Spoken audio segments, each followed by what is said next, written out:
Cavs topic today is brought to us by FanDuel. NFL Sundays move fast, one big play, and suddenly everything feels different. That's what makes live betting with FanDuel so exciting. You're not just watching the game, you're reacting to it in real time. With FanDuel, you can place bets as the action unfolds, every drive, every momentum swing, every highlight moment. So if you want to be right in the middle of the action this season, visit FanDuel.com and place your NFL live bets all season long. FanDuel, the game moves fast, and so can you.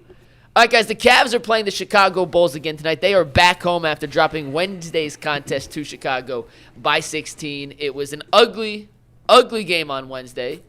That followed up an ugly loss to Charlotte on Friday. On Sunday, it followed up an ugly win against Washington the previous Friday, where they needed a superhuman performance from Donovan to pull out a win over the lowly Washington Wizards. Jason, I know this sounds ridiculous. Can we take you full for this? Because I want to see if you can read this with a straight face. I am being genuine when I ask this question. I know you are. I just want to see your entire face as you're reading this. Take me full. Jason, it is December 19th. The Cavs are 15-13. And I am genuinely asking if tonight's game feels like a must-win versus Chicago.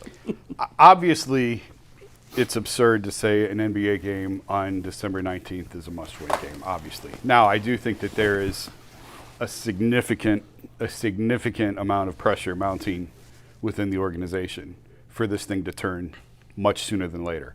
So to that end, I see where Mike's coming from with this. But is tonight going to determine whether or not the Cavs win a championship in June? No.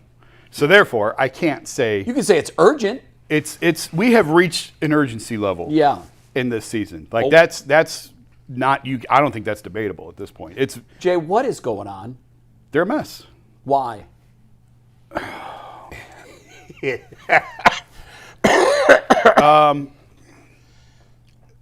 Weave your way through it. Can I make as strictly as an observer? If your name's not Donovan Mitchell, and even Donovan in Chicago, I thought at times looked like he was completely disinterested. To me, it feels like I'm watching a team that doesn't care. Well, Jalen Tyson, let's give him credit. He's playing with a lot of intensity. I'm talking about nobody else. You're right. Nobody I love else. the way that. Yeah. That is the equivalent of Carson Schlesinger playing well on the Browns. And he's the only one. It doesn't matter. Yeah, I mean, he's the only one. Right. You need the pillars. And when I watch the pillars, and I understand that there are injuries, and there have been injuries all along, and some of these are key pieces. But to me, I feel like I'm watching a team that is, disinterested. Yeah. And this is the worst part about what I'm going to say. I think they're unaffected by this. Well, there's definitely a level of disengagement, friction right now between all of them, individually or the coach. All of them, just really? all of it. I just think it hasn't meshed. No, it's just it's not. How did we get here though? From where we were last year? No. Was it the early playoff loss? No. And fingers started getting pointed? We've been here, guys. We've been here. See, we used last year as a nice little way to make ourselves feel better. We've been here 4 years prior to that. This team is constituted, has never been good enough, and we do it. Listen, we got here because they doubled down on the core four 3 times. 3 times they've done it. When they showed you, they weren't better than the Knicks, right? And they got embarrassed and out physical. We talked about that. They came back the next year. We made an excuse that said, you know what, the lights were too bright. Then the next year it was the Celtics. Oh, the Celtics were a team of destiny. They had to take their lumps. They was a champion. Yeah, you got embarrassed by them. They came back again. They played the Indiana Pacers, right? They got smoked and embarrassed, out physical, out hustled, and just looked out of shape in certain times, right? You've saw this team for 3 iterations lose to teams that are nowhere near winning a championship. Now we're here. So was that the breaking point? Because we hadn't seen that in the regular season like this. But we haven't seen what Jason's describing as friction between they players. got along well last year. I wouldn't say it's just the entire organization. Like they're in the mud. They're not on the same page. It is all stuck in the mud. And this hasn't been like this before. So well, the something Dan is Gilbert I led to this. remember, and I know that he's different today, but the Dan Gilbert I remember has to be looking at this where he's got the highest payroll in the NBA. He's got all these max players. He's got this team that was the favorite to win the Eastern Conference. Mm-hmm.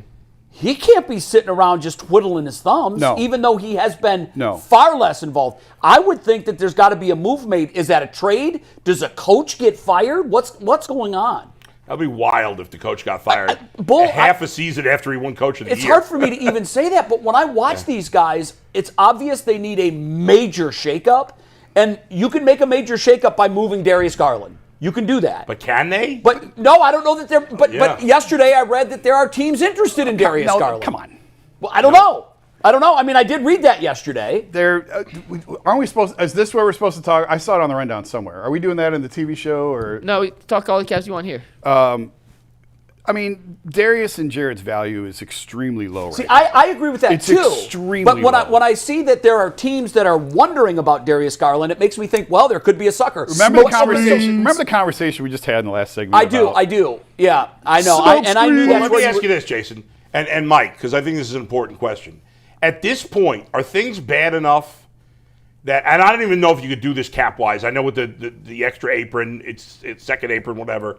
So if I'm wrong, just correct me. But is it to a point where you might just need to trade somebody just to change the chemistry? Like for young players or even for draft picks? Yeah. Even if it means the team's worse now. Well, that's Like, the issue. Is there's can that even be done? You first can't of be all? in the second apron if you're barely a playoff team. it's hard to make a trade it's hard to make a trade that gets this team better. Now, I'll Right. go back. So maybe they need to make a trade that just changes the team. And they did that in 2018. Like, they gutted the entire, and I didn't think they could. They pulled that whole roster apart, and it wasn't necessarily that they were better on the other end of it.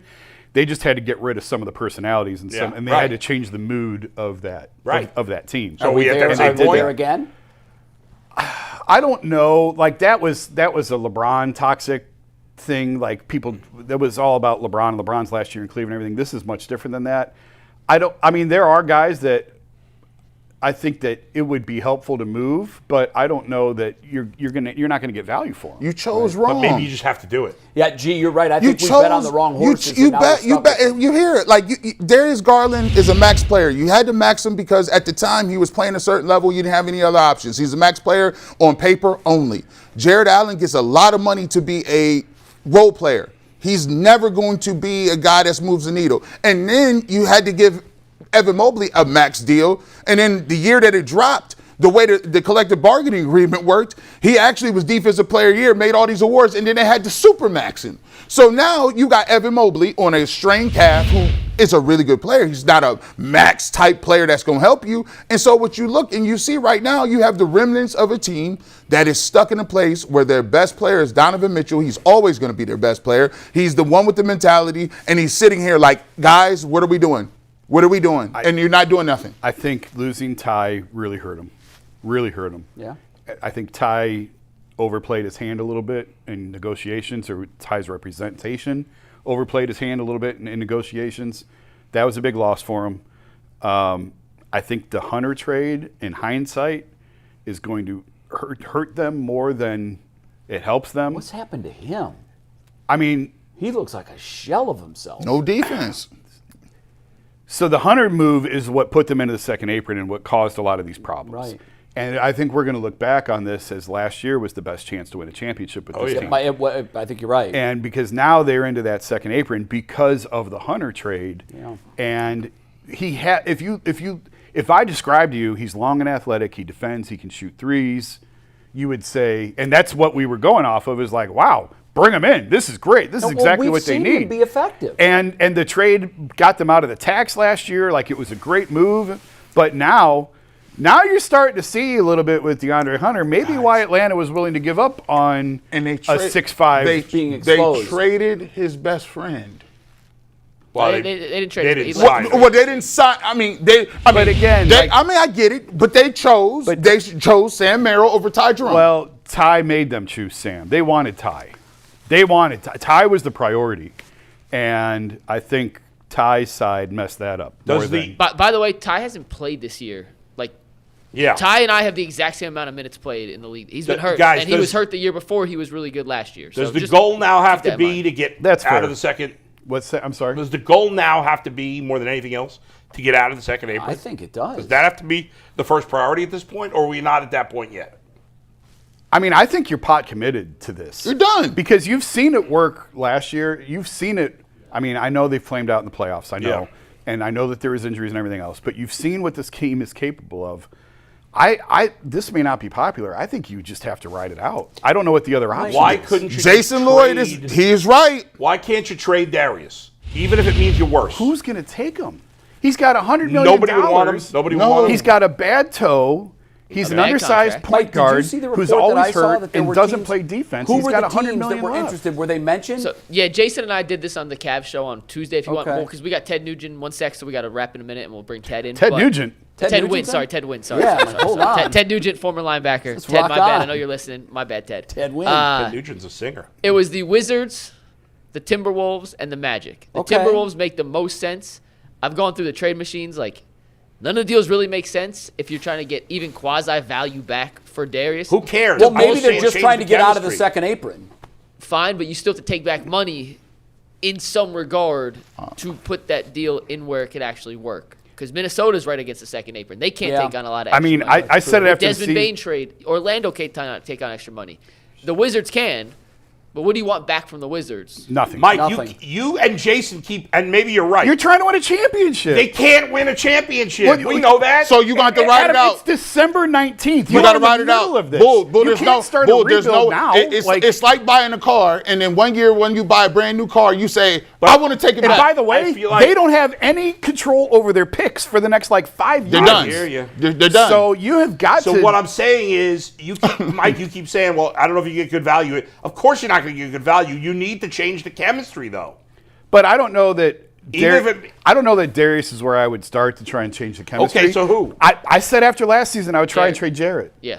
Okay. but I don't So think then there's a trade market. Jarrett. I don't think there's a It's market. much more feasible. Give him for away. Jarrett. But Give him away. Jared Allen is making. He's got an extension. Hasn't even started yet. Where he's going to make $30 million. He's a non-shooting big. You Give him away. chose Give him away. wrong. Give him away to But, Washington. Bo, and this is the last thing, draft so we got to picks. get Ted in here. Yeah.